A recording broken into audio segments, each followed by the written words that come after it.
Alright, so hopefully this works. How do I send invite link? I think it's just this one. Okay, I will send it to people.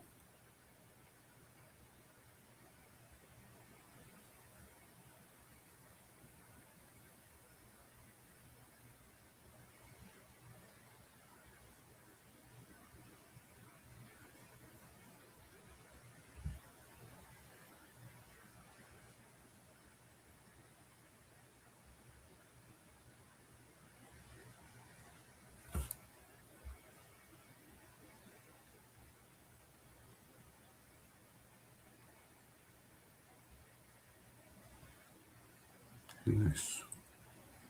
Looks good.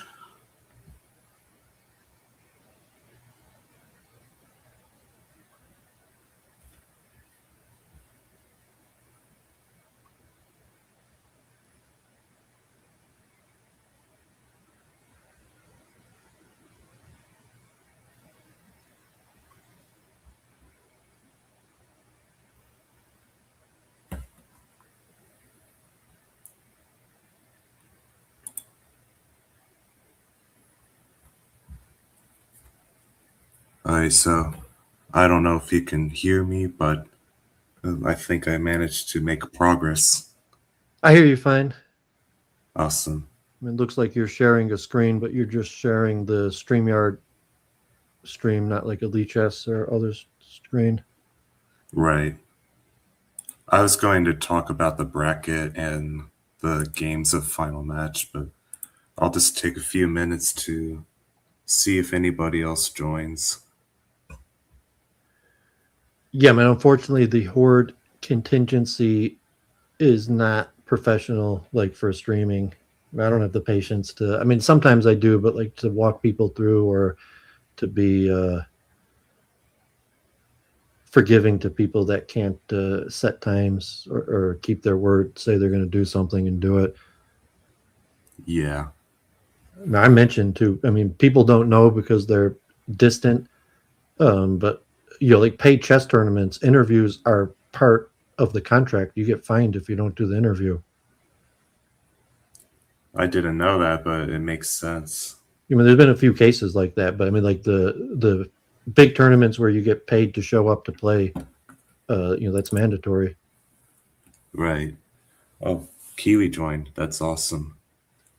And there also, just the difference between growing the game as opposed to expert commentary that you requires a different approach to streaming to you largely just repeating yourself over and over again about beginning talking points, and you could show more complicated things, but the majority has to be kind of explanatory towards beginners, or else the video is just not going to be interesting to anybody but top players. Yeah, well. Oh, you're live already? Yeah, I think I'm live. I'm not 100% sure, but I think I should be live. Okay, yeah, I remember debating with Matvey whether this, I mean, it's really the 2026, if it's the 2025 championship, it can't really be, April 26th. You can't have 2025 in April 26th. April, but I mean, they could call it whatever they want, but I don't think it's going to make, if they're going to try to. Oh, you do have Horace here. Yeah, that's awesome. That's Hey, guys. great progress. Hi, Horace. Congratulations on winning the 2025 Grand Finals. That was a really exciting match with super interesting games. So, Rune, just to mention, if you cancel your screen share, or you put it on, you could select so it's just what you're going to share that's going to show up. That way, like if you click to add Yeah, thank somebody, you. It's a while ago. well, maybe, I guess it doesn't matter, but and we're talking about it live, just to kind of have like polished streams, which is quite difficult. But yeah, I was gonna like switch between tabs at the bottom, so I'm fine with this, I guess. But is there anything interesting to talk about the bracket? I guess. Well, the first main question, I mean, especially you have Horace here, is whether this is the 2025 championship or the 2026 championship. And if you're going to claim it's the 2026 championship and then try to have another one in a few months, or you're just going to like change the cycle where the championship is actually determined the next year, or you're just going to say, okay, we messed up, and because of that, there's not going to be another championship until 2027. Well, I mean, because yeah, I don't it's know. obviously like there's something wrong if this is the 2025 championship and we're it's taking place in April. So you either have to say like something got messed up and there's not going to be another one till 2027, or just have some explanation for why the 2025 championship got messed up so bad and didn't finish till April the next year that you're going to actually try to have another one in a few months. Well, I get the impression that Mott V will probably, someone like Mott V or someone else would take Dude's spot for running Horde tournaments, and there's politics. They're not going to. I mean, Lichess, I doubt it's going to give it to Matvey. I mean, that's also the nature. I mean, even Horace. I don't know Horace is. I mean, then also if you're going to, the Lichess championship is the world championship is dependent on Lichess. Then you have to work with their moderators, and regardless of Matvey's talent or play, there's probably politics, and he's unlikely to be made a moderator. Well, he was running this one, the 2025. Well, he was obviously supervised by Lichess moderators, but I don't know. He has a lot of energy, so maybe he will be able to do 2026 in the fall this year. Well, if he does it with the approval of the Lichess Horde group or not, and if he's gonna, it's gonna pay to try to do it without the approval of the official Lichess Horde group. Yeah, maybe. In fact, so, I mean, the Lichess Horde, the only moderators are not so endued. Cinnamon's not even a moderator anymore, and I guess you have the World Championship, so you have the Lichess World Championship group, and then you have the actual Lichess. But there's going to be politics and like the house Discord. Yeah. If no one in the house Sorry, Discord, guys, I've got a little bit problems with my internet connection, so I'm back. Okay, yeah, and I don't know if you have any thoughts on this, or just the politics. Obviously, the top players could try to make, but if you the reality is it's actually Lichess itself that is the determinant of the world champion, the world champion cycle, and that has to be approved. Yeah, it seems to be the case. I mean, they have strict rules for how to get in. Like Kiwi never got in, I never got in, several others never got in, but yet all of us have chances to win championships. We have capabilities.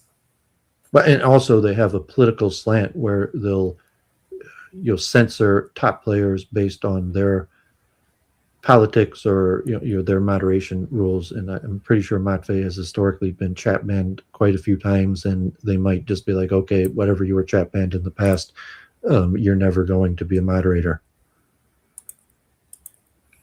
Well, yeah, maybe. I mean, he's still young, but it could be the case. Yeah, I mean, that's the way they see it. Then the Horde community could even what the world championship means or whatever. So, but there was a cycle. We did get some top games. So would it be a waste of time to... I actually noticed that they didn't even give Horace an official world championship trophy. I don't know if that was politics. They're supposed to, or there's some reason they didn't. In one of the game chats, dude said that the reason he does not have a trophy on his profile is that everybody forgot to design one for him. And therefore they couldn't fix it or whatever. He's never going to have one. I don't know. That's a good question. Yeah, I mean, there's Seems somewhat like just technical. I mean, like obviously, Horde's a small variant, and even to call something a world championship or have anonymous players or the various things is not like not anywhere like professional chess or yeah. I was even explaining to let's say theoretically Horace and Matvey have reason they need to protect their identity. So it means like you couldn't have a Horde championship on chess.com because they have the minimum standards of cheat detection, which requires downloading a software to your computer. So I mean, if you're, let's say theoretically you're a dissident, you don't want people to know your identity. It's going to be like Palantir Technology or something. You can't actually play in a championship unless you have cheat detection software on your computer that has to be verified. And so, Lichess or whatever. I mean, so these are things that the top players, if they wanted to make Horde bigger or better, would have to say like you can't really be an anonymous world champion, and also like you probably you really do have to have the cheat detection software. I mean, for if there was going to be prize funds or anything like that. Yeah, well, to my knowledge, there's no automated cheat detection for Horde. No, there's cheat detection software that will work on your computer no matter what you're doing. I mean, it just allows the moderator to see your screen, what's happening on your computer. Oh, so it's like something that monitors your desktop, I guess. Yeah, I'm saying you would literally have to. I mean, chess.com, I'm pretty sure requires it. And Leech, I mean, God forbid the Crazy House World Championship, they didn't reveal exactly, but like somebody won, and then all of a sudden, like the other guy won, and presumably it's because he cheated. And they, the Crazy House had, they were on video when they were playing. I don't think they had cheat detection software, like chess.com requires, which means like literally you have to have a share screen, like some sort of special software that allows a third party to monitor what's happening on your computer. But that's a level like I mean, I don't know if Horace, you're the world champion. Like would you download cheat detection software for like for a chess.com one or a more important one if there was a prize fund? Well, if the administrator requires it, if it's necessary for a participant. Yeah, I'm pretty sure all FIDE. Well, I'm saying all official tournaments require this now, so it's not like if it's necessary. It's only because it's Lichess and it's a small variant that's not official. I'm not like making nonsense up. Like chess.com, Title Tuesday, FIDE, all these things require it. As well, if it's necessary, as I said, yes, I don't see any problems at all. Yeah, but that's just logistical and like none of us are mods, and I like this. I mean, I had definitely questions about your prep, especially some of those lines like where you let him, like the second to last game, like those draw offers where you offered the draw. I mean, first, like, did you know that had you not offered him the draw that you would have won the match 5.5, 4.5? There wouldn't have been overtime. 5.5, 4.5 would have been victory. And if so, did you purposely offer the draw? Did he make a mouse slip or something? Because like, I don't know if what happened there. Well, let's remind. First, did you know that within the rule set that Dude clarified in the chat that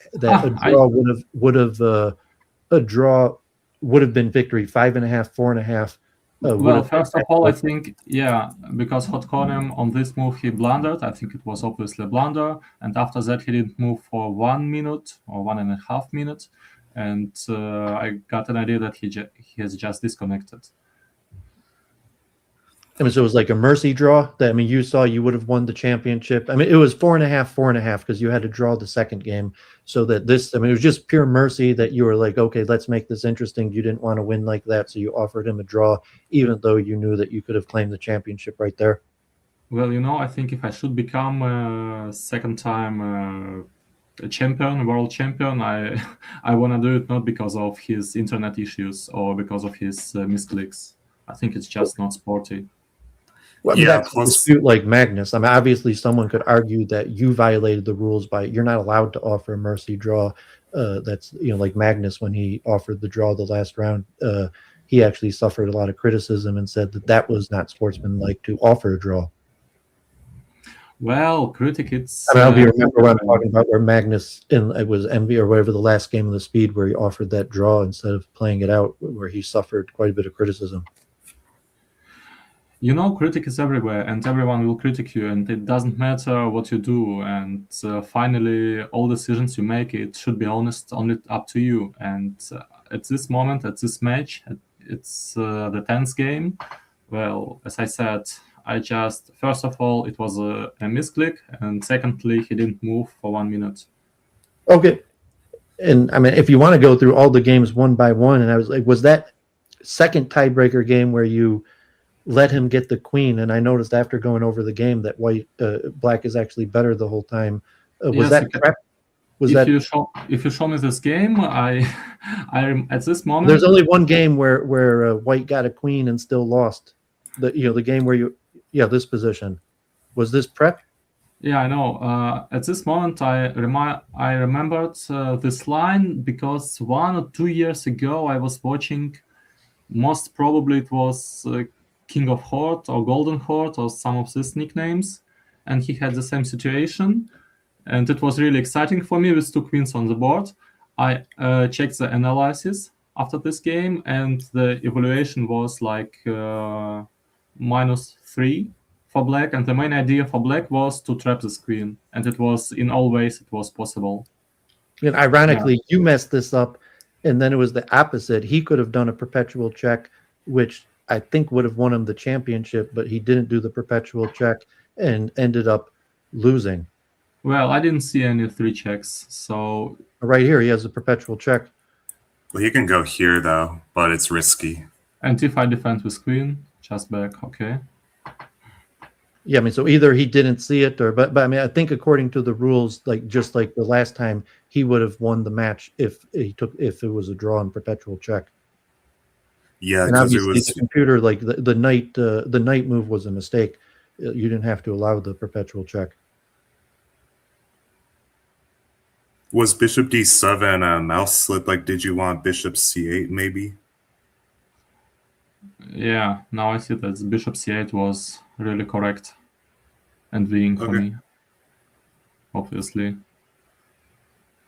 Yeah, it's a very interesting position. I mean, me and Matvey were shocked, because like you actually let him get the queen, and like you're down in the match here. Like this is like relatively a safe line, and you let him get the queen, and then you went on to win it, and then but we, I guess the handful of people watching this were shocked, and then shocked that you won it, and then when we went over the games after that, we were shocked to actually see that it was winning. So we assumed that it was probably prep. Maybe yes, but as I said, in my experience, it was 1 game, and this game was pretty easy. It was a pretty easy victory for black. So in 5-7 moves, I think the queen was trapped, and that's all. I think the best what white can do is just run back with queen and support our own pawns and support pawns. Yeah, I see nothing here for white. Yeah, I mean, just that bishop d7 was a blunder on your part. That without that blunder, it was winning for black the whole time. Yeah, I think so. And what if I had played bishop c8? Show me the line, please. Well, I know there's a line, but I'm saying you're just now the game becomes pretty tricky. You think it's actually more tricky? I think on move 13 instead, I think bishop f5 might be wrong. Like maybe it's better to play queen takes c3. Yeah, definitely. Because you stop this like queen d4, and maybe you have queen a5. Yeah, queen a5, queen b1, queen c7, queen c2. Yeah. All right, so should we start at the beginning? And I mean, probably shouldn't take too long because Duvid already went through all these games, I guess. But well, I mean, no, I mean, if you want to go through them one by one, that makes the most sense. I mean, I don't know if there's like I said, like Horde, there's not that much interest in the game, and the championship's over, so I'm not sure there's going to be big viewership for for an interview or whatever, but Sorry. The expert Horde community would definitely appreciate analysis of the games, or like if you had match strategy or how you prepped. And I know Rune switched where he used to be doing all this research plan, just putting it out there, but now it's like, no, he's not sharing any secrets anymore. Well, of course we can go through the games, but let's do it for a fast one. Like quickly, right? Or Yeah. okay. Because something is happening with my roof, and I cannot listen you pretty good. Yeah, So- I hear that roof. It was strange. Yeah, and Matvey had actually made a study of your first match with Hode, and he did analysis, Which I have loved, yeah. But this is the third time you're coming up against Hode. So did you have a first of all, there was no interview after your others. Did you expect Hode to? I wasn't expecting Hode to beat Matvey, although did you expect Hode to be this competitive this year, to beat you in the finals, or for it to be this close? Well, it was actually not, because Horde doesn't play regularly in Shields, in tournaments, in daily, monthly, and yearly tournaments, and I don't see him much online. And he plays only in Horde championships, so he has not a big base of his games. But all lines that what we have played, except for some of them, was pretty nice for me.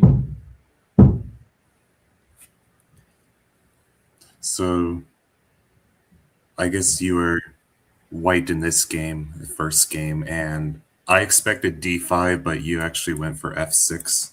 Is F6 just a theory check, maybe? I mean, both lines are okay. I can play both of them, and I didn't really know how Horde will react to this move. If he has to choose between knight g6, knight g8. Both lines are fine here, and I wanted to find out what he will do. Okay, so it looks like a theory check, I guess.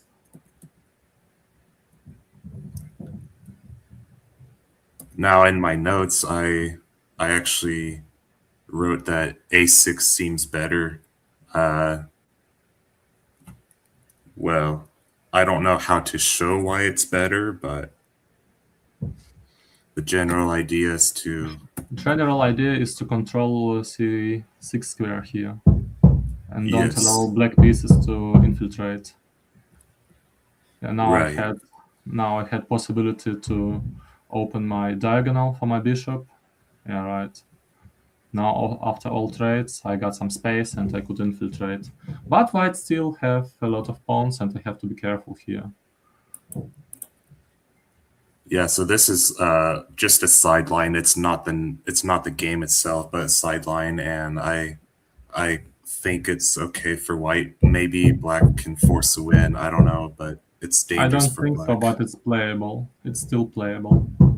Yeah, but actually, if you play G3 here, then it's worse, because then you get this position, which is almost the same, but with the G3 pawn here. And now I guess he can take here, and that's worse for white. But it saves a tempo. It could conceivably save a tempo or two. yeah, so somehow in this position's better without G3.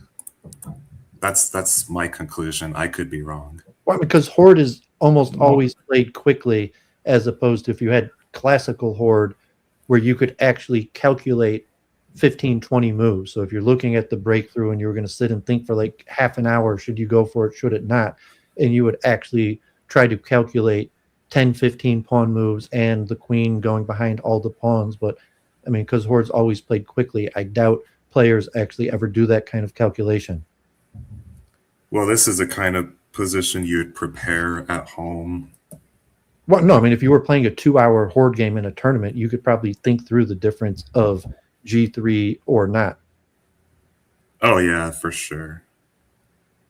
Yeah, I guess E3, instead of taking the bishop, I guess E3 is better, because Horde found this queen b6 idea, which is really nice because, yeah, you don't keep c6, obviously. So,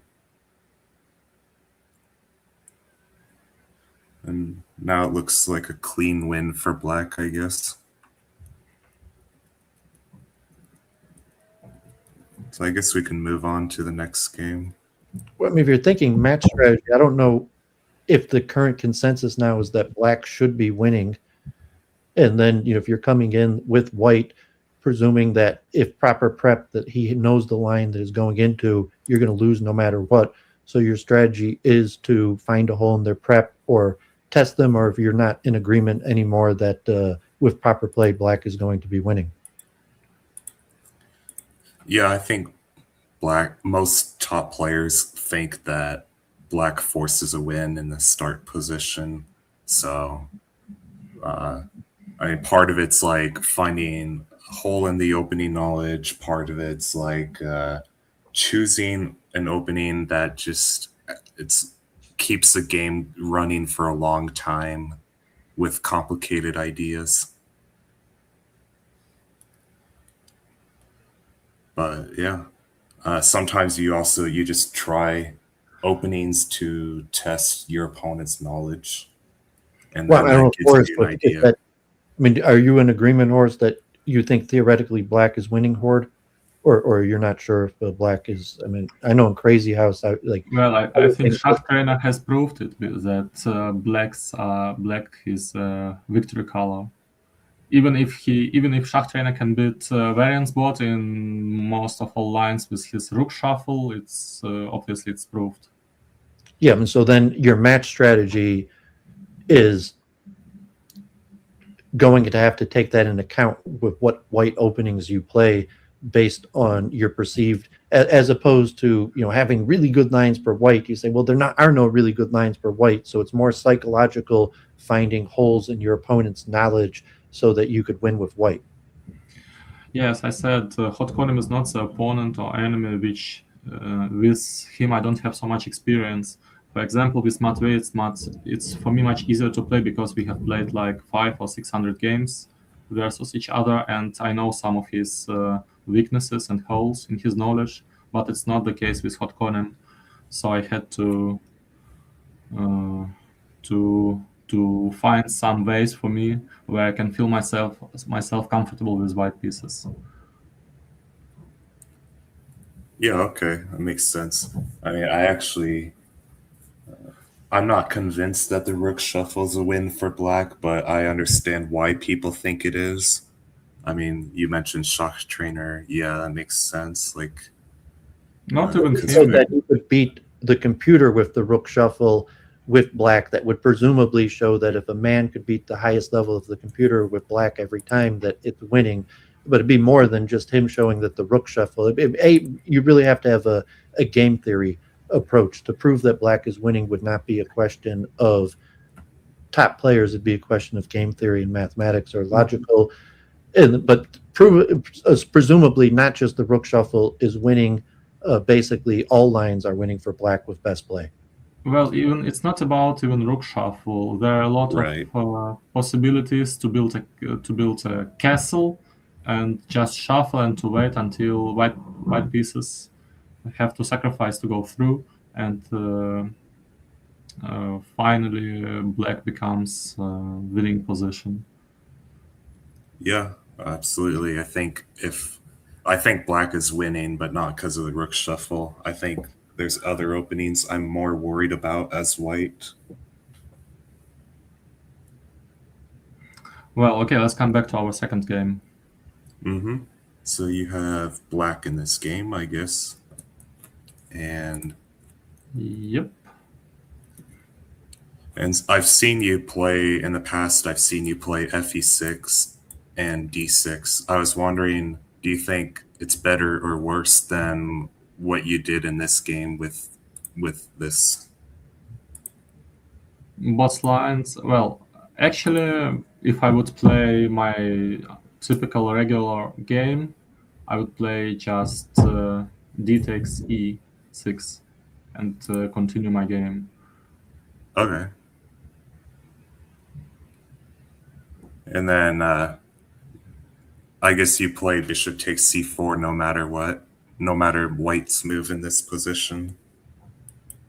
It's a good idea because white hot corner, it doesn't really matter what will he play, BC or DC, but it follows to a hole in his chains of pawns. I mean, I continue with playing on the queen side, and finally I can break through. And now the d file becomes very weak, only one pawn there, and I can continue with my pressure on it. Yeah, now you can use this knight for something. Yep.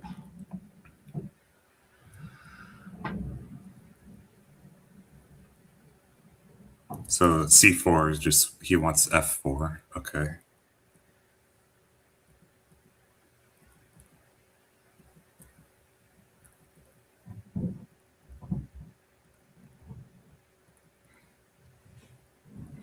Yeah, in this position you can stop and ask David what is he thinking about this. Is it still completely winning, or is here some difficulties and problems?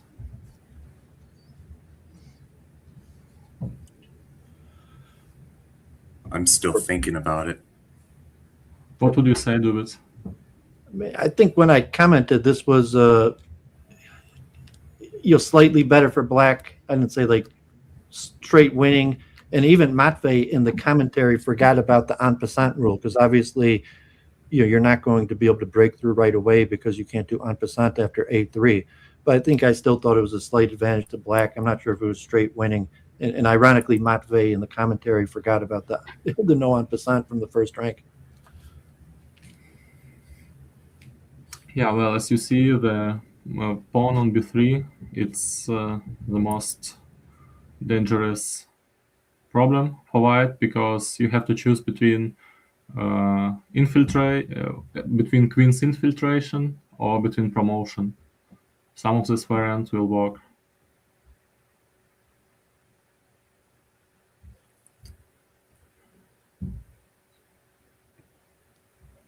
Yeah, now it's obviously you have to give up. Wouldn't it be faster to, I don't know, castle and then play rook c8? Yes, but a little bit later. White pawns are Okay. not so far, it's not necessary to castle right now. Yeah, but like I said, if anyone ever played classical Horde or something like that, I mean, you're looking at 6, 10, 12 pawn moves for white to get a serious attack versus the queen eating the pawns from behind. And it's something that probably could be calculated if you really just sat and thought for 30 minutes. I remember commenting, like, I thought black was just better because the kingside pawns were just not advanced at all. And then also because you're going to have the pawn and the potential to get the second queen. Although, in the commentary, I remember saying even after you got the second queen, there was still play and chances that black could make a mistake and white could still win. And if you want to really pressure, like, put where, okay, black is winning, but there's going to be 2 or 3 positions where you have to find the only move. And if you don't find the only move, white could all of a sudden be better.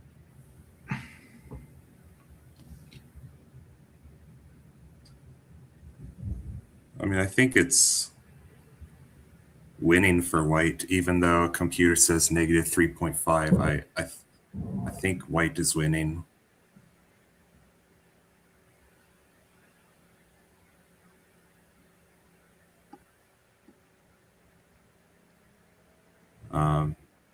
But it's a very complicated game, so I don't know. Yeah, no, I never saw white being better this whole game here. I mean, there were other times like I assessed it, but I always assessed this as, but maybe there came a period where, okay, so here you messed up. And I remember me and Matvey actually looked for a period at the move that you missed, and then there's a blunder on both sides. But yeah, for a period here, all of a sudden white is winning, and it turns into a draw. But that's because you missed, I think it was queen f4. Stalemate. I mean, think at black this could have been moment winning we the had whole like time. 5 or 6 seconds for both of us. Yeah. Okay, but what is white's winning strategy? Just push g4? Oh, you can do that, but it likes h4. Yeah, well, actually, every logical move for white pieces is winning here. Right. I mean, you're gonna keep pushing through eventually. No, computer says it's a blunder. You have to bring queen on the side with your c pawn. Okay. Well, It's pretty interesting because what would happen if we just take out of the board the c pawn? then f6. No, I mean generally, if we come back 5-6 moves, and let's just Yes. imagine that c4 pawn doesn't exist. What would be the evaluation? Well, the queen is overloaded. There's c pawn and f6 square.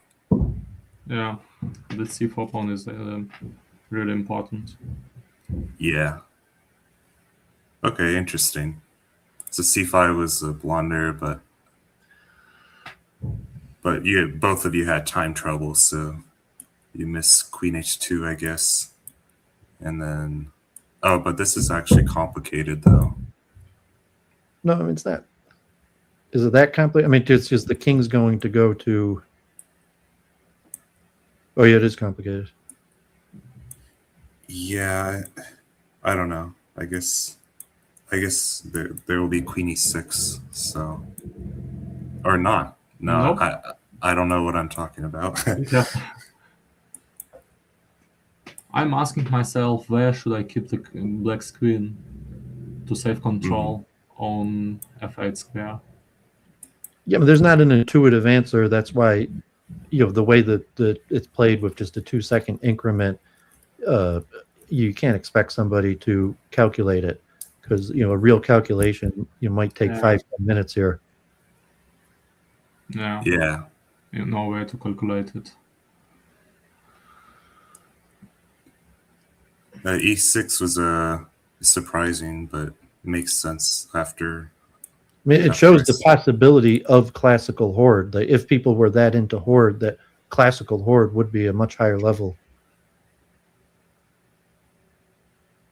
Yeah. Wow. So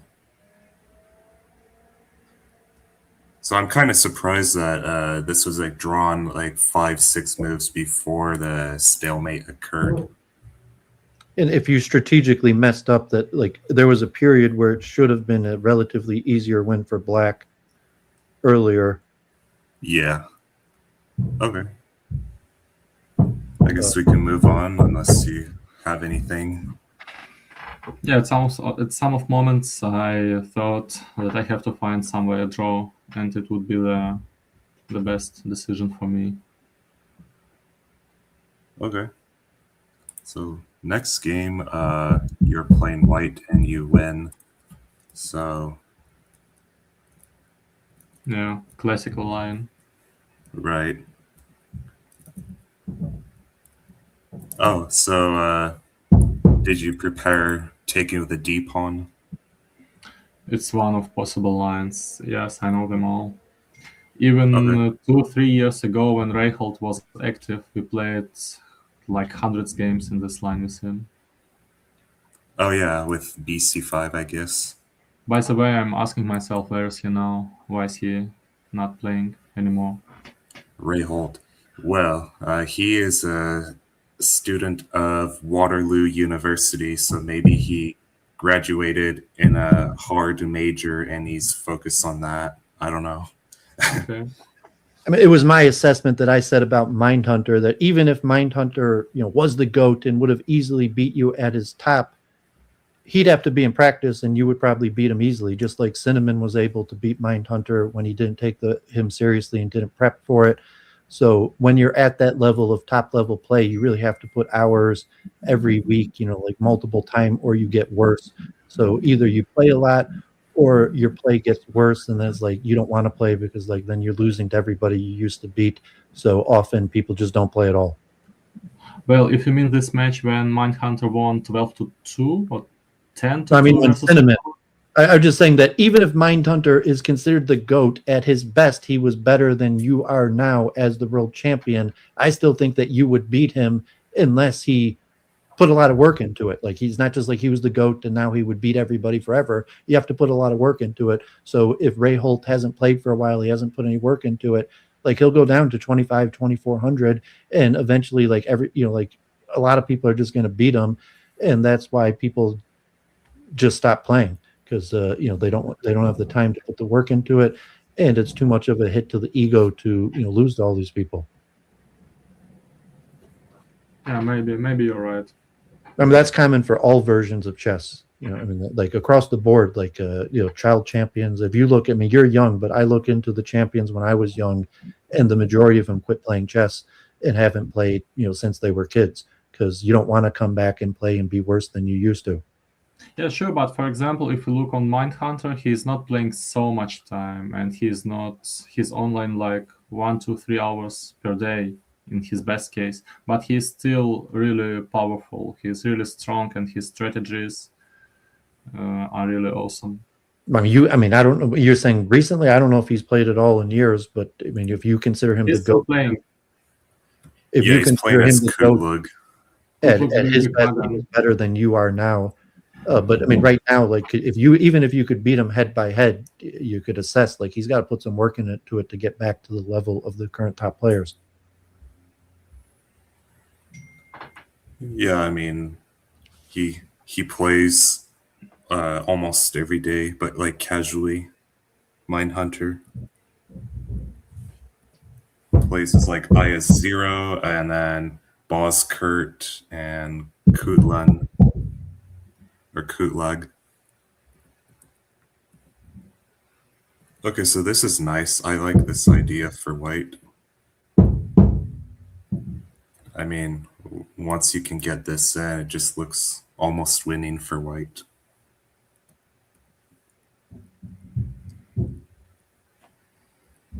And I remember Duvid was surprised that Horde did not take on E1. On E1, yeah. Well, it turns out that's not even the best move.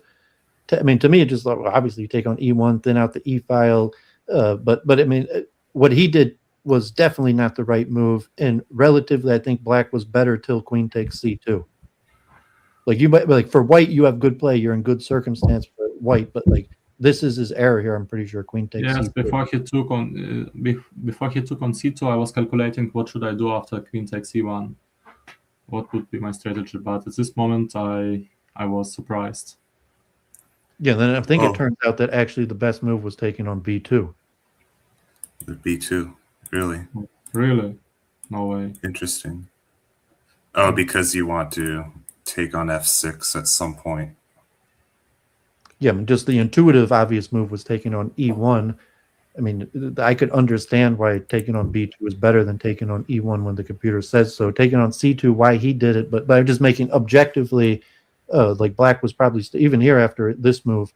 Like Black is probably still better here, but there's going to be a lot. It's going to get to a point where he's going to have to find only moves, and it gives White quite a few possibilities that if he doesn't find the only move a few moves in a row, all of a sudden White's better. Yeah, my theory was he wanted Queen B3 in this position, but actually it still looks bad for Black. So I don't know.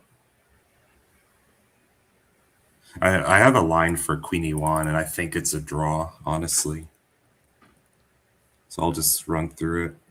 So these are natural moves, and the key is D6. I mean, one dangerous idea that White is threatening is like going here and then D7. So kind of this pitchfork. He has to sack the knight to stop that. He can sack the knight, or he can play Queen F4 to cover the back row. Looks not good. But yeah, maybe sacking first is better. I don't know, but maybe not.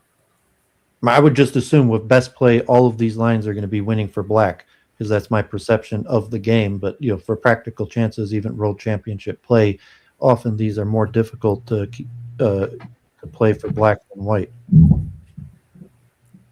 Yeah, it's always hard to know. I mean, sometimes the objective evaluation doesn't matter if it's impossible to find the moves in the time control or time pressure.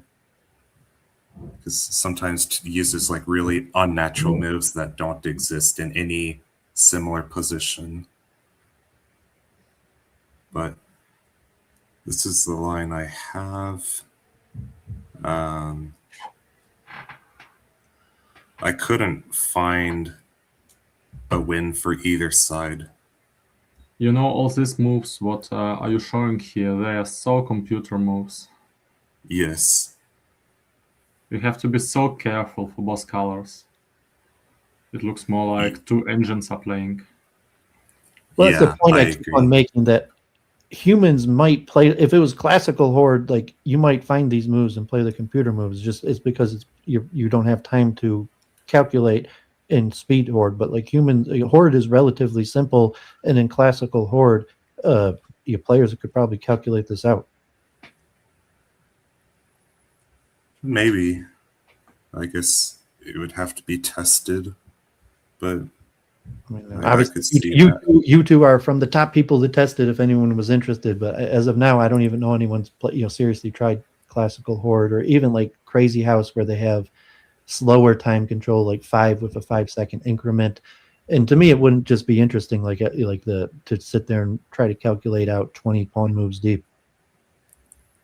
Well, I think the closest thing we have to that is correspondence. I mean, Svenos and Non-Peril both did a lot of correspondence back in 2016.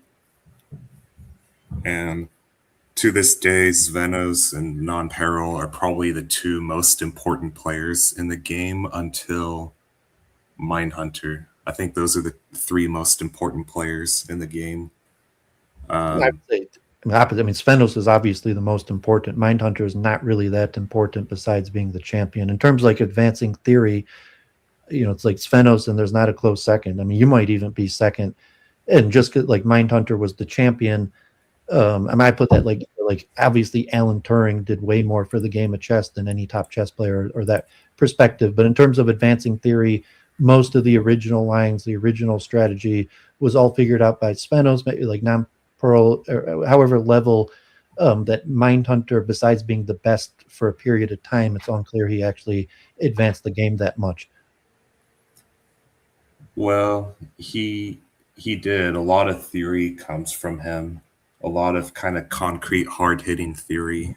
Yeah, but you don't know that. He might have just been the first person to play it. Like you're saying, like, okay, you might have ran the lines about the video and he's the one who won with it, but like you don't actually know that I mean, we don't know who he is. We don't know how he came up with his lines, whether he was using a computer or various things, but it's unclear to talk about the advancement of theory. It's not the same thing as being the champ. I know what you mean, yeah.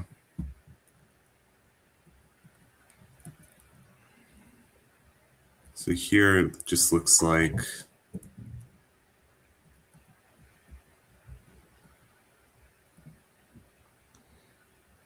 it may not pay to go into a deep analysis of all these games. Or saying like, yeah.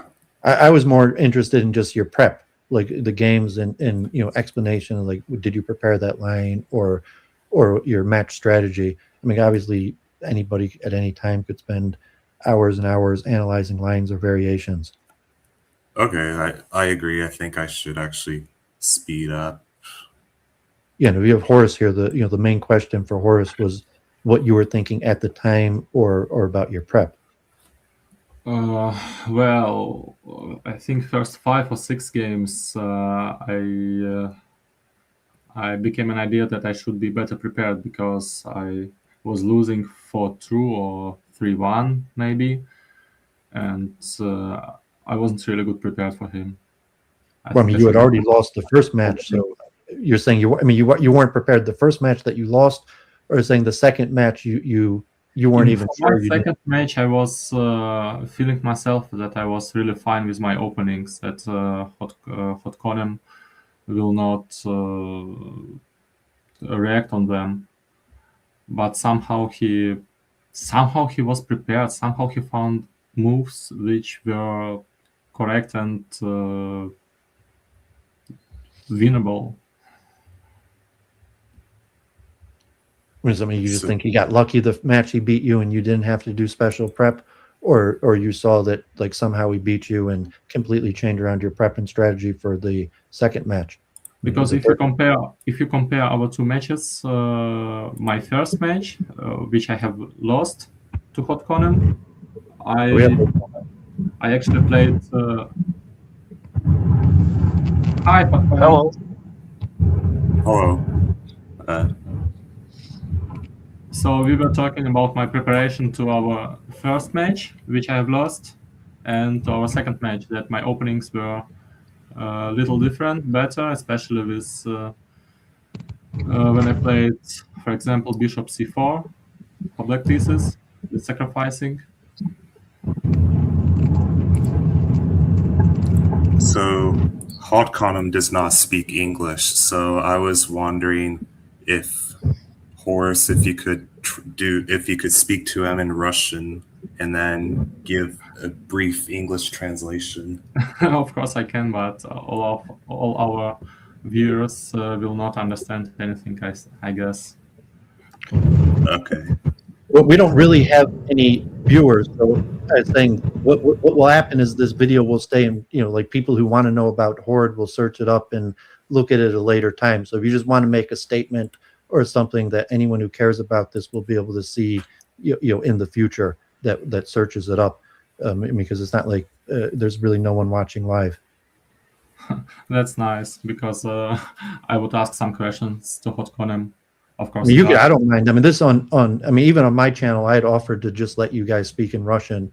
So, I mean, if you want to do something for the benefit of the English audience, you can. Otherwise, if you just want to put something, for prosperity, I mean, you guys won. You're doing us a favor by speaking in English for the English audience. But, I think we both like the game that, if you just want to speak in Russian, and then we'll have to figure it out or wait for, Google to translate it after the video's done. Okay, we can try. Why not? I mean, does that sound good for you, Rune? Like you just want to let them do some running commentary, not bother translating, and we'll have to wait for later for Google Translate, or you want to bother trying for an English translation like ongoing? I think even YouTube Absolutely. can translate Russian conversation into English subs. It won't do it real time though, but I mean, no one's really watching now anyway, so it'll be good for anybody who cares afterwards. Like you're the champ, Hode Coman's the runner-up, so I mean that's what makes more sense to me than trying to get you to translate. Yeah, I mean, if you want to both speak in Russian together, that's fine. You don't even have to translate. I don't care. It's fine. Okay, let's come back to the game. So we have Diablo's Fortress in this game. So from here, it was knight What is he takes. playing here? You could clarify that to Hode in the sense that if he wants to chime in, he could just chime in Russian, and you two could speak, and we'll figure it out after it's over through translator. Okay, let's try. Ты же не против, что мы будем по-русски говорить, Ход Конем? Мне сейчас стало гораздо понятнее. Хорошо, договорились. Okay, let's make following. We continue our conversation in Russian. If you have some questions also or something like that, I will translate it. If not, so we discuss with Hot Konem our games, and we go through together for matches. You give English commentaries, we Russians. Okay, Sounds good. Great. So Horace, just let me know if I need to make moves. В общем, мы тут обсуждали 3 партии до этого, пока ты не присоединился к нам. И я не знаю, есть ли у тебя сейчас время за рулем обсуждать... Да, я сейчас за рулем, я приеду минут через 20, но я так в лайт-режиме пока смотрю. Угу. Ну, ты сможешь пока обсуждать или лучше уже, когда ты домой вернешься? Не, я пока смотрю, просто это наблюдаю. Ага. Окей, понял. Well, Rune, Yes. Because of Hot Conem is driving home, it's not the best idea to force him to analyze something, and he needs like 20 Okay. minutes to come home. So now we Okay. can go further. Sounds good. Okay. Okay, So- go. So you prepared b6, I guess. And then Yep. At this moment, you can hold the whole queen side.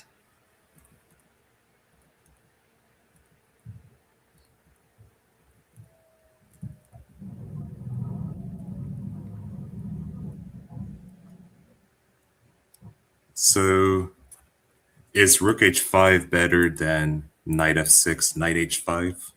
Both lines are okay because with knight you can also infiltrate, but with some other moves. Or maybe there's g3, right? And then g2 maybe.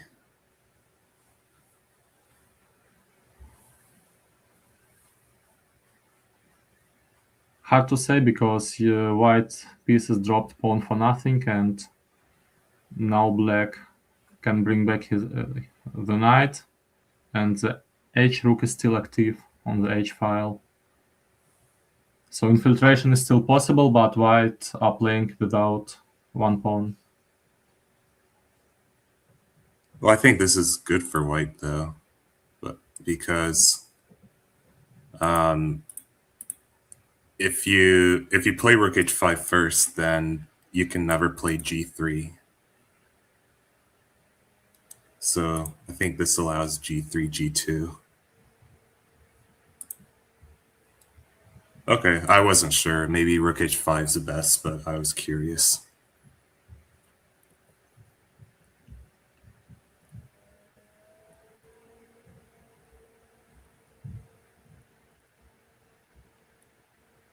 Okay, that makes sense. If he takes with the e-pawn, then probably knight f6.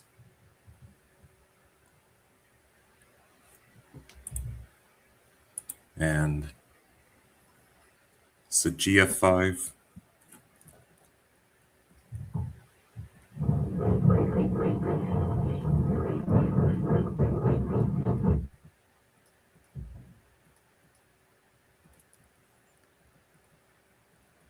I mean, like Duvid says, I'll focus on more the meta game, so like the game strategy and preparation. So I won't analyze much, I guess. I mean, this one had looked kind of like. Does white win this game? Yeah, I thought this one looked Yes, straightforward, yes. that black was better for quite a while, but then at a certain point, white's just won. I'm not sure exactly if black was winning for a while and then where exactly that switched. I mean, here already, white is probably winning. Well, there's this, Maybe at but some moment I was maybe winning, but after some moves, last 20 or 25 moves, I played with 5 or 6 seconds on my timer, on my clocks. Yeah. okay. So queen c6 here. Yeah, I didn't mention that because I had noticed in the first match he was getting quite a bit up on time against you. Like I was surprised that Horde had such a big time advantage in the first match. This match, it looked like he wasn't getting so much ahead on time. But I don't know if you remember that, where in the first match they won, like you were getting in time trouble every game. He had like a minute or two more than you. If you did something to change that, or if you noticed this one that he was also getting in time trouble, but why you think that he was so much quicker than you? Yeah, do it as you said last year, because at some of moments you come to the point when you have to put a time pressure, when you see that your preparation doesn't really work, that in the middle game you don't get much opportunities to win this game, so you have to just to play on the time. Well, Like that's how Natalie- I'm talking about the first match that he beat you in, that he was up like a minute on the clock every single game. Like you were getting into time trouble, he wasn't. This match, like you were both getting, like both of the games were coming down to the line. Well, I would say after 6th or 7th game, I started to play faster and faster. Even in one of them, I made a misclick in the opening. Okay. And then this one, so you go for d5, I guess, because you wanted to test. Did you want to test his opening knowledge? Yes, it's also one of my favorite lines because black pieces are closed and don't have so much space to go out. Interestingly, I think against Stubenfish, you played after EF5. You did not go for D6. You went for GF5. Because Stubenfish is like Matvey, we played some hundreds games versus each other, and I'm convinced he was ready for this Yeah, line. D6 is kind of famous here, I guess. Yeah, if we're talking prep, also got. I mean, I know this is the last match, but Hode played the rook shuffle against you, and you did the F6 line or a variation of F6 line. It didn't really go that well for you. Yep. He didn't do the rook shuffle this time, but Because versus rook shuffle, I think in the last year I played f6 line versus Wildcats, or maybe someone else also shuffled. So first of all g6 and then f6.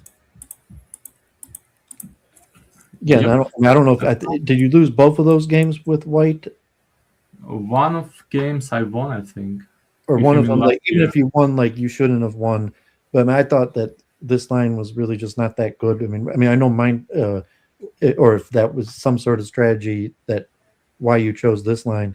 This line puts a lot of questions to blacks: which pawn should they take, and it opens the king side. Right now, there's this threat of forking the queen and rook, but they just go back with the rook, and then I guess they can probably take or. We could look at these There's a lot games of at a things. different time. I just remember because that was your last match, and we didn't get a rook shuffle this time. But the prep, yours is interesting here. That like you say, you're playing this line. Yeah, I mean, I guess one of the questions is, would Hodkanam have won the match if he chose a rook shuffle at the right time? I can translate this question right now to him. Okay. Тебе вопрос поступил. Почему ты не играл ладейный шаффл за черных против меня? Это которые А5 и ладья H7? Да, ну, неважно, любой вариант ладейника. Да, So what do you- слушай,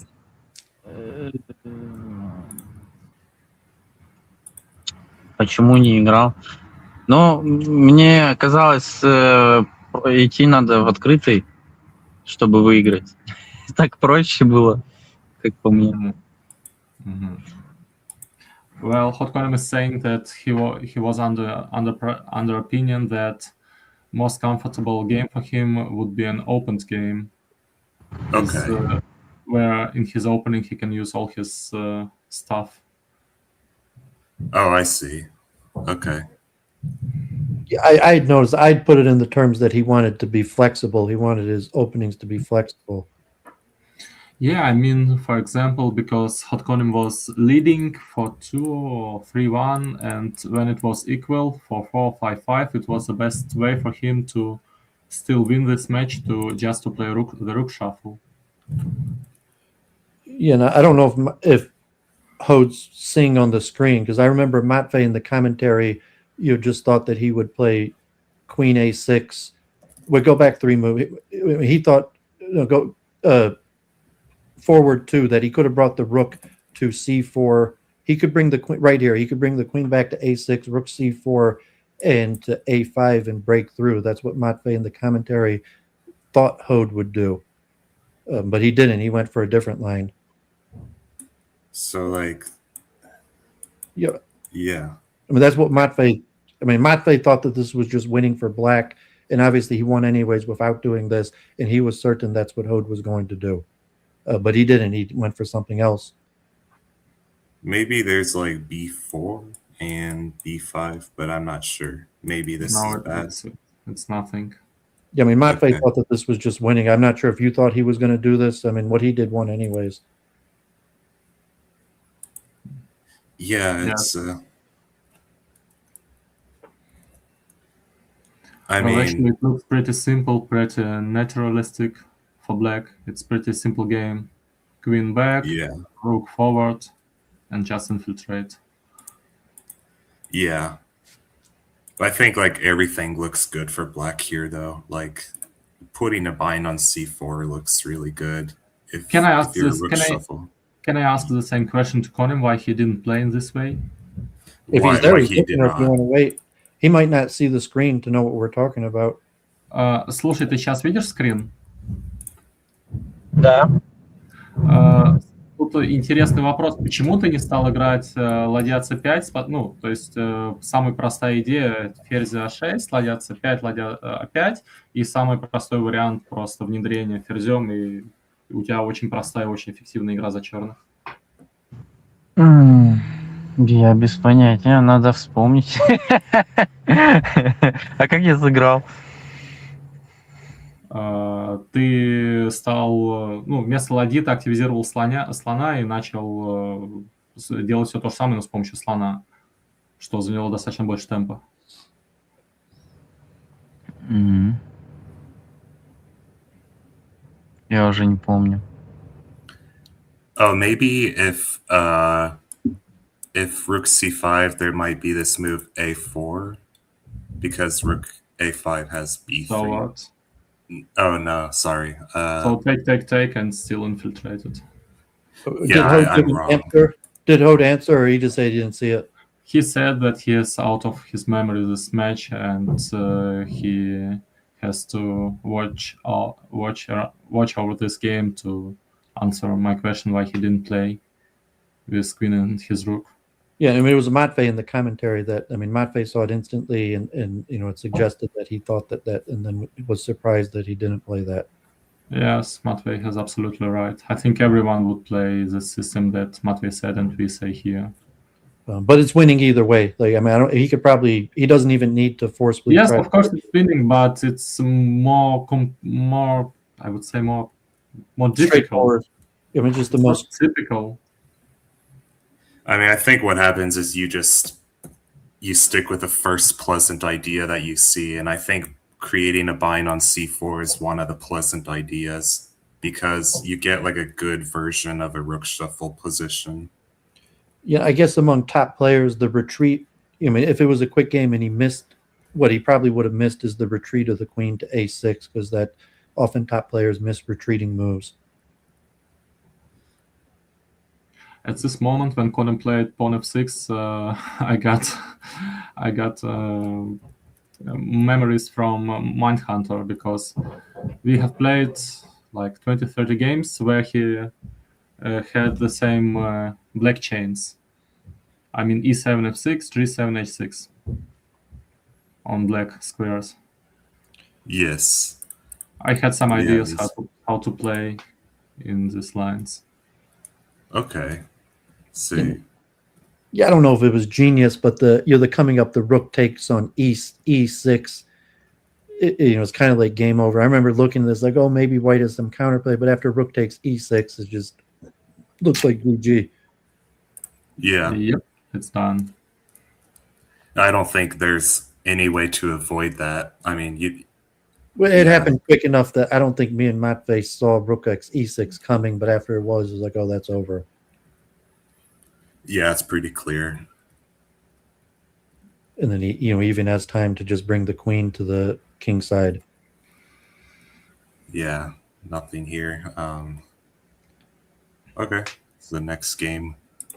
Oh, so here it gets interesting with this d5, e5. Yeah, and honestly said it was my mouse slip. Oh, really? It was? Yep. Okay. Yeah, ironically, he plays it against you the next game. I mean, you win with this. I think technically this line, Matvey said that technically this line is probably also winning. For black or white? This line exists, but I don't know a lot of theory about this line. I mean, it's just a pawn sack. It's going to be the same breakthrough on the H file, and the only difference is you sack the pawn as opposed to trading it with the E or F file. But I mean, the prognosis of the opening is the exact same as if you traded the E pawn or sack it. Well, it helps black that there's only like 4 pawns on the F file and that you have like overextended pawn on F5. This makes it easier to break through kingside unless white can just dominate the center or something. I think BG won a lot of games in this position when he has his pawn on h6. He plays bishop e7 and attacks this diagonal. Right. Now, d6 is logical, but I prefer f6, I think. But Yes, then F6, maybe, it's a useful move here, yeah. even if computer says that it's a mistake. Yeah, I think it's good. I mean, obviously taking here is Yeah, I mean, if you nothing. go 20-25 moves deeper, you will see that f6 is better. Yeah, for sure. Okay, well, d6. And what happens if he takes on C7? It's actually good for white, I think. It's pretty interesting. Intuitively, to me, it seemed like taking on C7 was probably good, but Yeah, interesting. But now the black queen is in the center. You can use your pawns, and only 3 pawns left on the H file. but he didn't. I He didn't for go black for here. that. I just remember looking at that. It seemed like, I was like, why don't you take on C7? But I guess this line might equally be fine for black.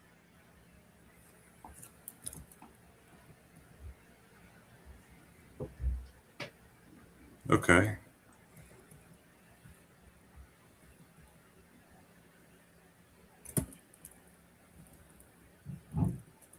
I mean, still not super clear to me, but I'm not really quite sure if it was necessary to take this knight. It wasn't. but there might be. So, for example, if yes, Can I ask Colin why he took this knight? Because it allows direct infiltration. It may not be any benefit to ask him till he's in front of the screen and could see the game. You're just on his memory to try to. I mean, you could feel. I don't mind if you ask him by saying if he's not able to see the game on his screen, it may not help.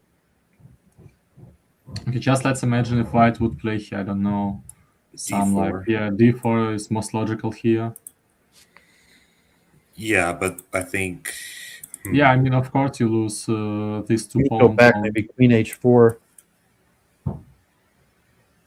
Okay, pawn F5, pawn F6. Well, that's why I said instead of Knight H6 to play Queen H4. Oh, this.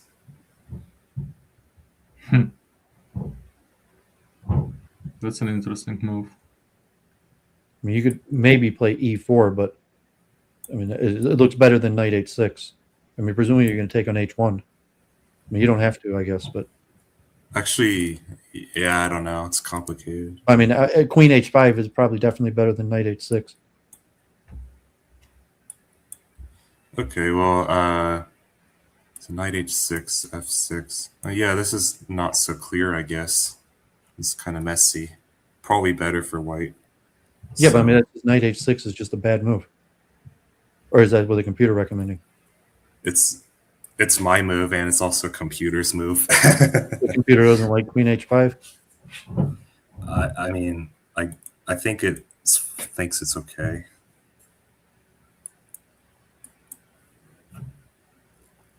I think it actually makes more sense than immediate Knight H6, but on the other hand, you won't get infiltration. But so D4. I was wondering about this Knight E5, but then there will be some G7. Okay. And it's not so clear to me because it's hard for white to advance.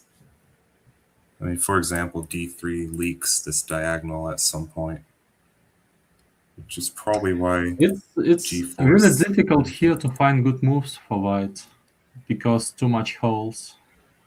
Yeah, you need g4, I guess, so that you protect this diagonal. And then Okay. you can go here. It's not so clear, I guess. But yeah, okay.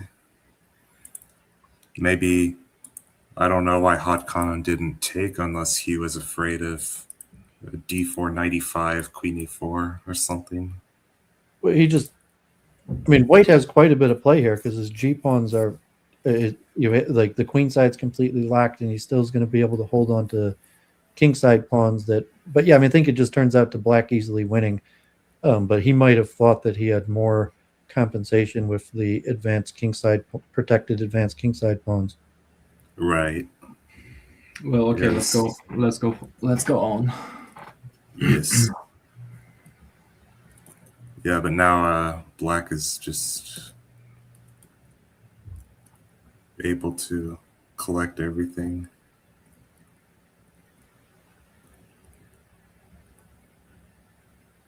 So if g5, then either queen g5 or king here, I guess. So fe6. Okay.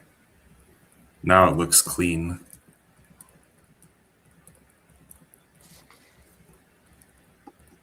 Although it does get a little scary here. Maybe, I don't know if they were... No, any black is always mistakes. winning here easily. I mean, there might have been a moment or two where there was an only move. I don't even think it was the point where black had to find a difficult only move. It was just winning the whole time. Maybe.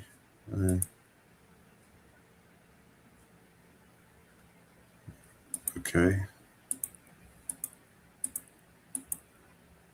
I mean, this still looks winning for black, yes. Yeah, it's not even like he's got to find difficult only moves.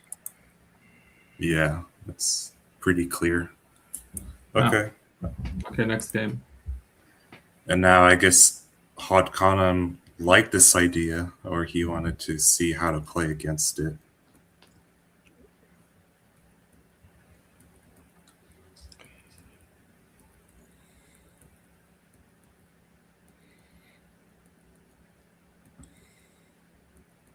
Yeah, I never expected it to be a mouse slip, by the way. Like a lot of people did, but I didn't think so. But I guess you said it was. It's It was a good interesting. luck. Yeah. Well, I mean, did you not have like a nice setup that were you playing under not ideal conditions to have a mouse slip, or? I mean, it's just what was the score before this game? I think 3-2 in Hodkanam's favor, if I'm counting correctly. Well, there's a draw, but we'll ignore the draw. I mean, he gets off to quite a lead, and then you come back. He has this in a study, so Rune is doing this from a study, not the actual game, so it doesn't have the time or score. Yeah. But Hode takes the lead, takes a serious lead till you come back. Yeah, I think before the first E5 game, I think it was 3-2 or 3.5 to 2.5 in Hodkanam's favor, unless I'm miscounting. But yeah, I'll put it up on my. I'll figure it out. You're not going to be able. okay. You're not going to be able to get it in your study. Yeah.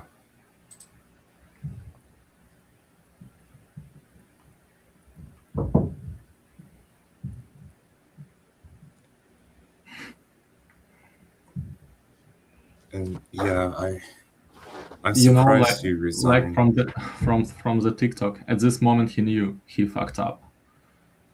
I didn't see that the queen goes to d1. Oh yeah, this is where you resigned, and it's saying actually, the computer says it's still even because the queen has to come back to save the H pawn, and you could still cook it up. Yeah. I watched your stream after the game, and I was really surprised that the computer says it's completely fine for white. Obviously, I don't think. I mean, we purposely did it, but even just the resignation, the fact is it that the king can't stop the pawn, or No, I he mean- can. or just H pawn's Can too far actually, advanced? because there are 3 files, and king cannot manage to hold all of them. Yeah, so the queen's not going to be able to eat the pawns from the base. I mean, if you get king f8, I guess it's Well, it's still probably Interesting. better for black, but it wasn't resignable. The position definitely wasn't resignable. yeah. Well, maybe. I just didn't want to continue to play for white when you allow the queen on d1 on the 24th move. And that was just a blunder mouse slip, or somehow you brain fart, or whatever you call it. It was Oh, just a maybe. blunder. I think maybe you wanted to play e2 and you forgot or something, or what? Of course, I would play pawn e2 here. It's the most logical way. Okay. The next game, this one was pretty straightforward. So he tries e6, and he's had a mirror position against Matvey like hundreds of games, you know, with e5 instead.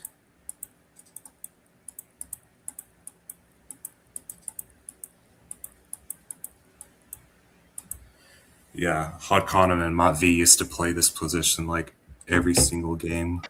So I guess it's interesting that he tries it in the opposite direction. But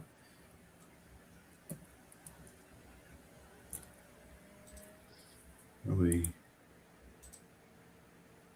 and then it looks like Hodkonen is back to join. Hi, Hodkonen. Привет. So I guess one question for Hodkonen is,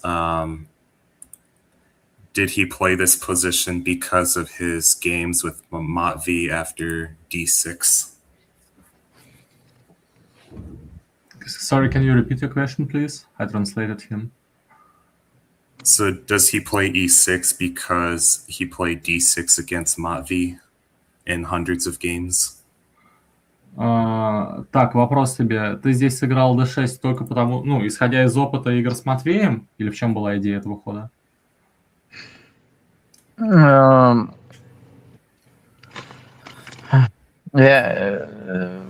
Ну, хотелось что-то новенькое там сделать. He's saying he wanted to play something new. Okay. And Horace, did you know about this rook a4 move before the Yep. game? Yep, In it's my a opinion- theory because you've got extremely powerful bishops on both of diagonals, and it's 100% infiltration. Yeah, I mean, Yes. Matvey thought this was just winning for black from the beginning, and maybe Horde just blundered. Even. I don't know if Konem knows this line, but when you got 2 opened diagonals for bishops and the knight, it's extremely its power. Yes. Yeah, I mean, Matvey recognized this line as winning for black. Like, Yeah, I this even is- put the arrows that the knight, before the knight left g8, like Matvey saw the infiltration, the winning line. That it yeah, I mean, the best you can do here, you are infiltrated, and you have got also a bishop for a defense. Yeah, Yes. And a castle. Oh, yeah, sure. I could see missing that, like white not realizing that. I don't see Yeah. how white can win here, even to make some Okay. problems for black. Yeah, it looks pretty clear. And you get the second pawn. Yeah, the easiest is better. All right. Next game. Oh yeah, I love this game because there's this like reputation that white should not even play this opening because it's just so good for black. But actually, you made it interesting.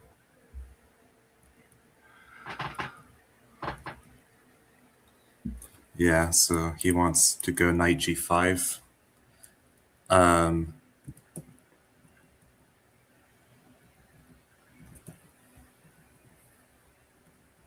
and then g3. Yeah, I remember watching this and like Matfei, like it should have just been easily winning for black, but like he fumbles around so many moves that all of a sudden you have queenside play, and like I'm not exactly sure where black went wrong, but like this should be a clear, easy win for black. I mean, not easy win, but I mean black is clearly winning, and then a few moves go by, and then all of a sudden, white's winning. Well, there are some games when you infiltrate only with your knight and the queen is still somewhere in the defense, but the knight is really restricted and cannot find some great moves to open white defense, white chains. Yeah, I think, Even computer is saying it's more or less equal. yeah, it's Well, I it's think it probably changed even- from with best play should be, just a typical. I thought maybe it was queen taking the pawn, but it just takes such a long time for the infiltration here, and by the time you get it, white already has counterplay. Okay.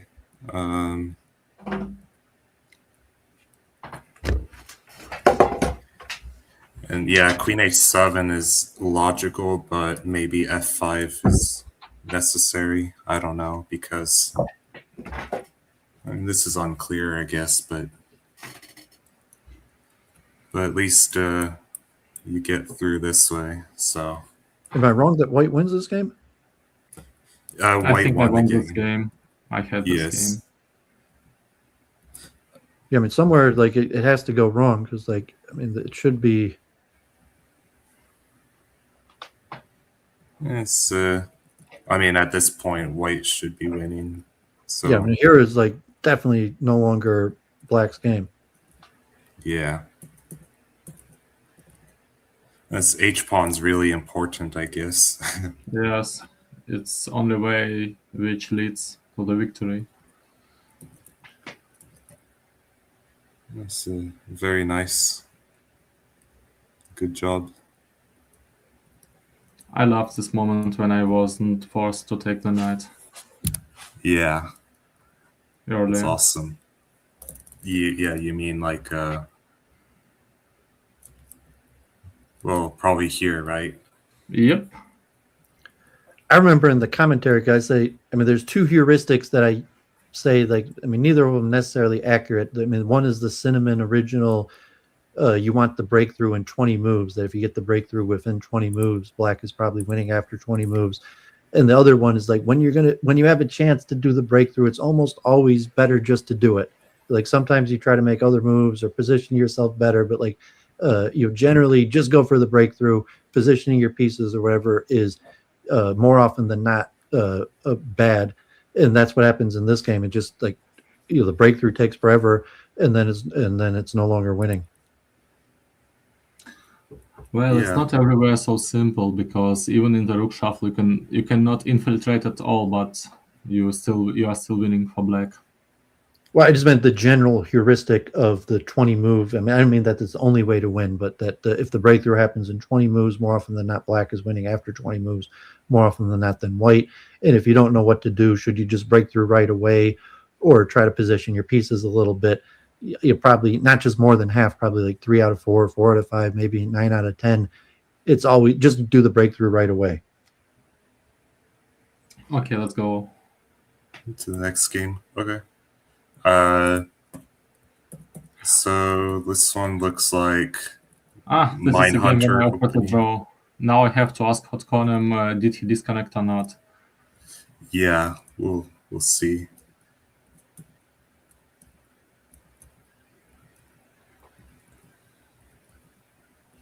And I guess Hot Conem always goes for this, right? And But did he know you that? did it. Did Yeah, he it's a know that a draw?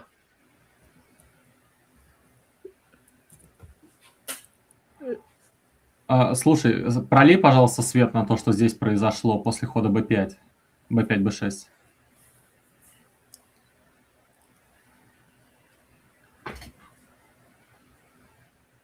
He's muted too. He's got on mute. But this was also the point that I mentioned that according to the rules, the match would have been over at 5.5, 4.5. So it's 4.5. Я так подозреваю, что я зевнул. Ну, смотри, ты сыграл b5, b6, Потом ты минуту вообще не ходил. И скажи, пожалуйста, ты дисконнектнулся в этот момент или что было? Ну да. Well, okay, he agrees he was disconnected after this blunder. Was it a blunder? Yeah. I Yeah, mean, he just said it. And this is the point that, according to the rules, if you had Well, I mean, obviously it's a taken the blunder. win, it would have been match over. There wouldn't have been overtime for 5.5, 4.5. It would have been game match with the black win here. Do you ask me? well, I'm just pointing that out to anybody who's watching because we talked about it at the beginning. Yeah, I know. This is the We point where I mentioned mentioned where you gave the draw. Had you not given the draw, the match would have been over. I think white is probably winning after d5, honestly. But I don't know if you felt that way, Horace. Just show me what should I play after that. I have... The main computer line. Yes. Okay. This is a main computer line. Well, it looks extremely not good for me. Yeah. Yeah. Okay. Oh, if you want to ask Hode, because this was Matvey had pointed out that this G6 sacrifice was something that Mindhunter had used in a world championship. I mean, later it turns out it's not really that great, but this G6 move here is actually something that Mindhunter had used in a world championship. Or I think Yes, of course, because in 20-30 moves it will be most important who controls the e6 square. When you don't have the black pawn on f7 square, well, I mean, of course you will lose this white pawn on g5, but now you don't lose it for nothing. Oh, I just mentioned that it was a Mindhunt. If he had inspiration, I'm pretty sure this was historical Mindhunter line. Like now it's known you could still win this for black, but I think when Mindhunter first played it, he was actually beating the top players with black, and it was new. Well, Mindhunter had games against Horde himself in this position, where Mindhunter was white. Yeah, I'm saying that's what Matvey pointed out. This G6 move was a Mindhunter novelty when he first played it. Yes. So, what do we ask? I mean, I just if he curious if he considered this a Mindhunter line or if it was his prep that he. I mean, but I'm pretty sure that I forget the history of the line that like at some point Mindhunter used to win with that, and then eventually, like Rune or whatever doing using multi-aura figured out that black's still winning after G6. right. Actually, I don't know. I don't think. I think you even had a video. I think at one point you even had a video on this G6 line. Maybe. Maybe black should take immediately rook h2. I'm not sure though. And then if gf7, you can actually probably consider king d7. That might be one way to play for black, but looks very risky. You might, when you talk to Hode, you might just talk to him, and then we'll watch the translation back further. But I mean, it's a general question of his preparation. Did he prepare these lines, or his thought? Did he, similar to you, like if he thought that black is winning no matter what, and what his strategy was for choosing his line and preparation. So you could just have that conversation in Russian. I'll be satisfied to find out the answer on the playback. So you don't have to ask that now. It's a general question, basically, for all this preparation. Usually, this is what I just remember. Matvey made a comment, and I think I even have the Mindhunter World Championship where he played that for the first time on my channel.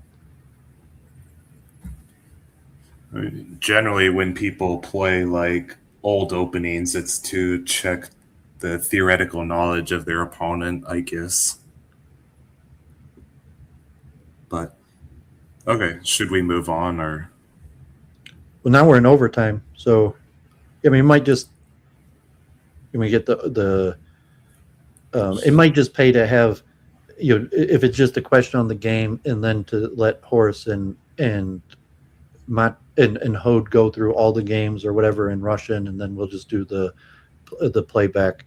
Okay. If you guys want to do that service to Horde fans.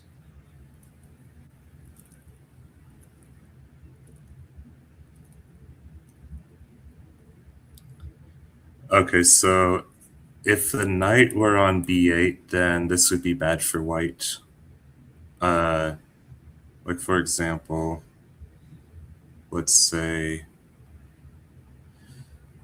say this, or this. Let's say this, and then this. So this is good for white, but he can take with a knight, and it's bad for white because if a4, well, there's knight b4, but there's also knight c7. Both should be good for black. Yeah, I mean, black just has a relatively easy, straightforward victory this game. Yeah. So somehow having a knight on d7 is actually, it looks like a developing move, but it misplaces the knight, I guess. The horse dropped. You might need to check if he's trying to get back in. Oh. Maybe a connection issue. Yeah, sorry. My internet is a little bit laggy. Yeah, we're on the first overtime game that, I mean, Horde relatively just had a clean, easy victory with black the first overtime game. Yeah.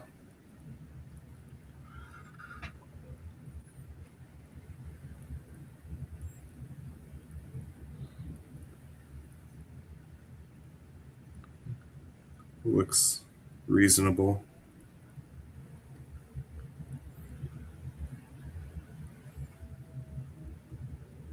Yeah, I mean, the 20 move heuristic, it took over 20 moves to break through, but there's still enough pieces or the bishop that white doesn't really get any counterplay or serious counterplay.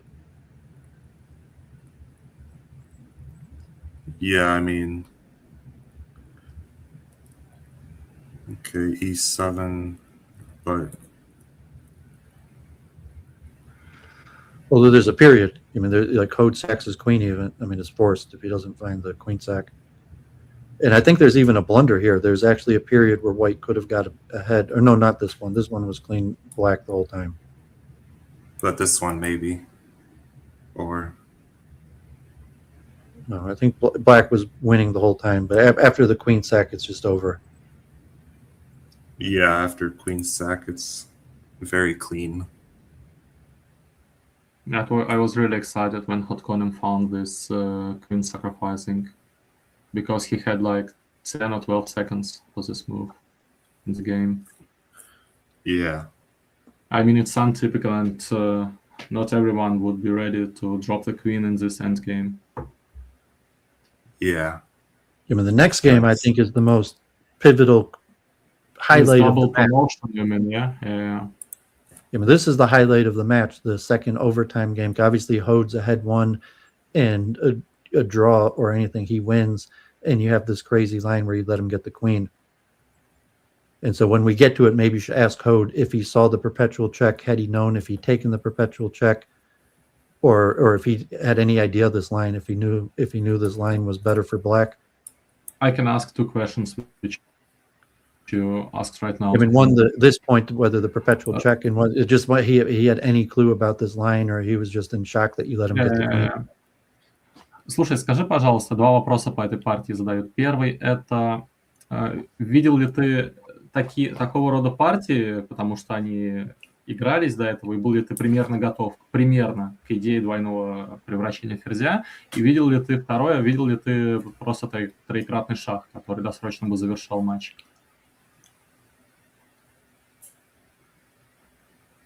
He's muted. You tell him to unmute.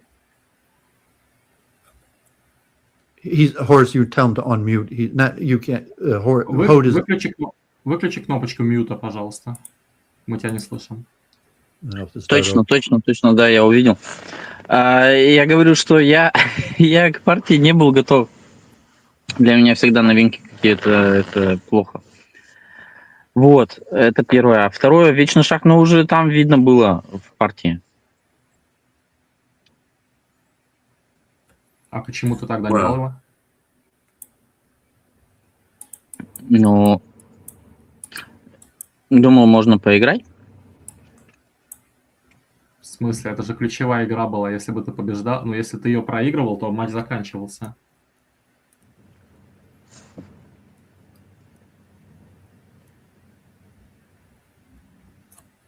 There's also the king e7 here, but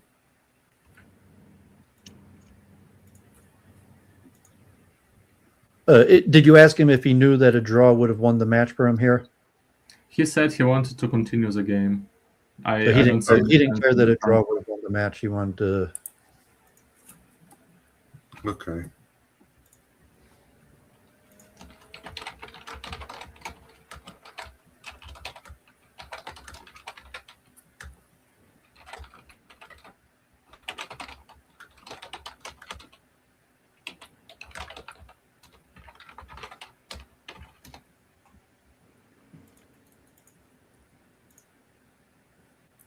And yeah, from this point on, it's over. Yeah, and me and Matve were in shock watching this. I mean, we were in shock that you went into this line, and we were shocked that you won until we looked over at, in the after and saw that it was better for black the whole time. Очень грустно вышло. Even if it was won for black the whole time, the first what every player in Horde would do here to bring back his queen to all pawns and support them from behind. Yeah, even computer says it. Yeah. I mean, somehow, okay, computer says it's still won for black, but Well, I mean, you voluntarily played this line, like, and so you didn't have to play this line. You were probably better, anyways. as I said, I had in my memory this game of Golden Horde or King of Horde or whatever. It was the same idea exactly. Double promotion, and after 7 moves, the queen was trapped.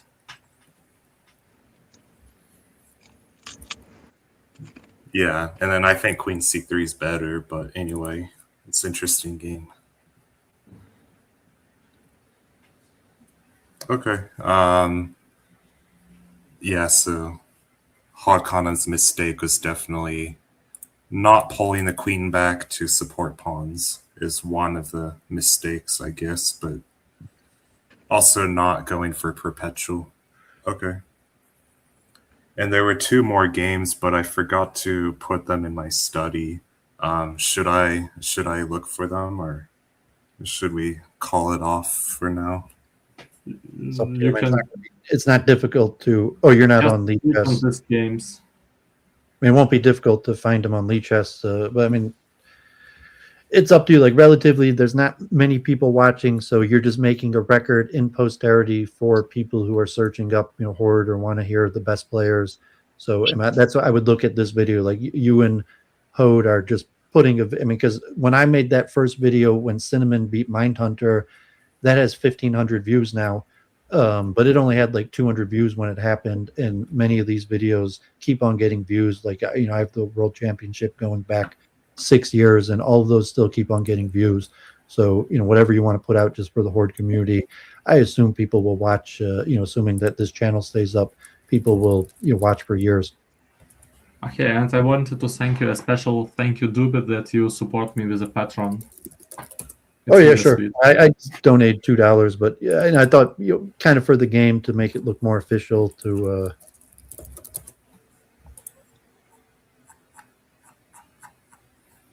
let's see, how do I do an advanced search on advanced search Horus _88? Yeah. Well, Horus has more games, but you just got to go to either one of their profiles, either Hode or Horus, and then look at their games. And on the right, click on advanced search, and you could type in the name of the opponent. I don't see advanced search. Maybe I click on Horde first and then view the games. Okay, let me just sign in. Maybe, what's the password? I forgot. Okay, maybe you can't do an advanced search without. When I go to Matve and I click on games, all the way in right is advanced search. But if you don't have that option, otherwise you got to scroll down, or you could just click on. I mean, it may not matter that much if you just wanted to let them go over, the whole series, whatever they want to put forward to. Then if they're just going to do it in Russian, know that other people will be able to see a translation later. I found the games.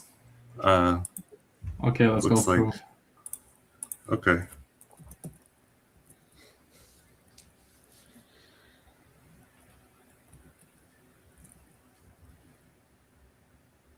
Oh, right, because you want this knight g6 really quickly. Yeah, g6 avoids it. Yes.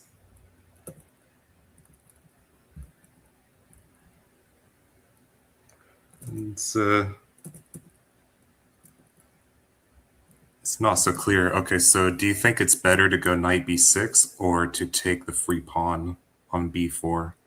It was definitely better to take the free pawn. We went over the game after and wonder if he just completely missed that. So I guess that's a question for Hot Conum then. Тут спрашивают, почему ты здесь не побил на b4 дважды?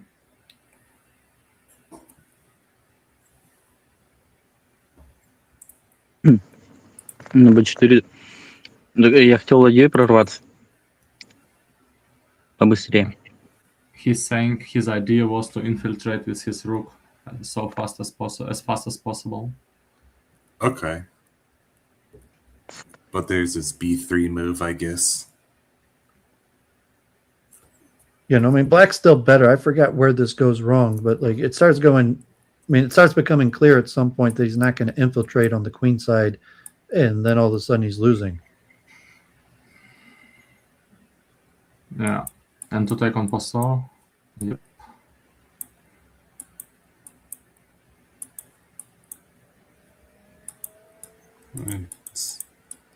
Yeah, this is probably winnable for black.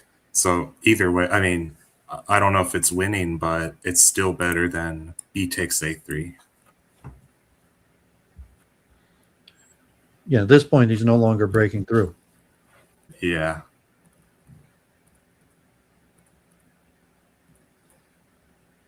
So did he forget that en passant is illegal, or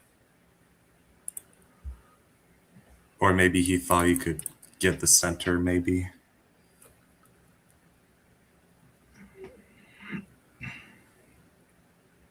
Yeah, I mean, there's still play, and the computer still likes black, but like at some point it's just all white. Yeah. I'm not sure if he made a blunder at some point, or I mean, because now the computer's definitely switched to favoring white, and just watching this, it was clear white was going to win it. Yeah. And it's over. Okay.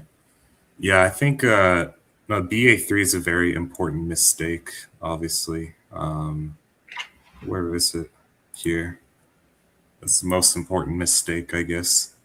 But, well, there's a few. I mean, in order for white to win, black often has to make a few mistakes. I suppose. There's more than just that mistake here. I guess maybe bishop c8. Strategically, just retreating the queen to the queen side was a bad idea. Oh, like here. Yeah, maybe this is better. Or just to c8. C8, yeah, maybe. I'm just say the queen's not going to do anything on the queen side. Why trap it there? Oh, he doesn't go c8 because queen a7 stops c5. I think because there will be this. Or apparently queen a5 is better. And he gets through. But if queen c8, then c5. Maybe. So I think that's why he goes queen a7, is to stop c5. Yeah, I mean, it's tough to know. There was a like even at this point, like black's still probably better, and there's probably I think another mistake later where then it decisively shifts in white's favor. But this was a pivotal game because obviously black is favorite and the match is tied, and Horace gets the key white win here. Yeah. Okay, so I guess we can move on, or. Yep. Yeah, it's the final game. Okay, so this is the final game. And Horace wins with black. I played so much games versus Matvey in this line. Yes. Yeah, it was Okay. completely my home line. Yeah. This, I think, was just a clear, relatively easy victory this last game. So if AB5, what do you do? A5 maybe? One of possible ways, yeah. Okay. So BA7's the key mistake, I think, because Yeah, it allows to black is active. develop the knight, and I have more than enough space. Yes. And now I infiltrate. I have 2 bishops to defend, Yeah. and it's nothing to talk about here. Yes. Okay. All right. So those are all the games. So what should we do now? If one important thing to touch on, since we have Rune and Hode here, and then whatever you got, I'm probably going to go after that, and then whatever you want to do in Russian, like I definitely watch that back with the translation. But I'm curious about the top players who never won the World Championship. I mentioned Stubbenfish, who you beat last year, was definitely a world champion. He was one of the top players from the beginning of the game. Rune's the top player who's never won the World Championship. Matvey at this point is probably the favorite of the strongest player who hasn't won a championship yet. Wildcats, Trina, BG. Wildcat, I even put him in a tier under. That is saying, like, I mean, there's a lot of players that are good or better than me. But I'm talking about, like, I mean, Wildcat versus Stubborn players that you might have expected to have been a former world champion, like Stubbenfish, that aren't, and then players like like Matvey, or the future of the world championship, and maybe, like, I watch it back in translation, but because obviously Hode's been a top player for a while, but I was actually kind of surprised that he was competing right up there, even won for the world championship, if he did some sort of like great preparation or work to to come so close to winning the world championship. But if you ask him that, and it's Sunday, or I visit my parents, but I'll check it back in translation later and be interested to hear what both of you say, about your prospects of definitely what he did for preparation or how he got so far, and maybe a little prediction of the other top players that haven't quite won a world championship yet. Yeah. So I mean, Duvid, I don't want to keep you holding. I mean, yeah, if you're gonna visit your family, that's more important. Okay. Well, first of all, let me say thank you, David, for your job. You're doing it's a 30 in a row which you comment all finals in the Horde Championship. It's great. It's awesome. You inspire more activity and more life into variants of chess, and just thank you. Oh yeah, sure. And it's my pleasure to, if there were people who wanted to donate or more organization for future years, or if you want to make videos more to grow the game, which has to be more beginner friendly, explaining basic concepts, that I'd be happy to cooperate in the future. But congratulations, Horace. I'd say, Hode, you beat me down. Like, I got a few games, like, if you tell, like, I remember I think he had beat me 9 in a row, and I did serious prep. Like, I had put hours and hours in prep just to not get beat by him 10 games in a row to crack one of his openings. But props, good to see him near the almost making the finals, and enjoy watching and sharing your wisdom. Yeah, absolutely. Yep. All right, so did you want to go over the games in Russian, or I just call it a day? Because it's been 2 hours, so it's been a while. Well, Been a long I time. have fun because I have to do certain things on my Sunday. Okay. Yeah, sounds good. I do too. I have a lot of schoolwork. Okay, see ya. Yeah, see you. Sounds good. I guess. Bye, good luck. Bye.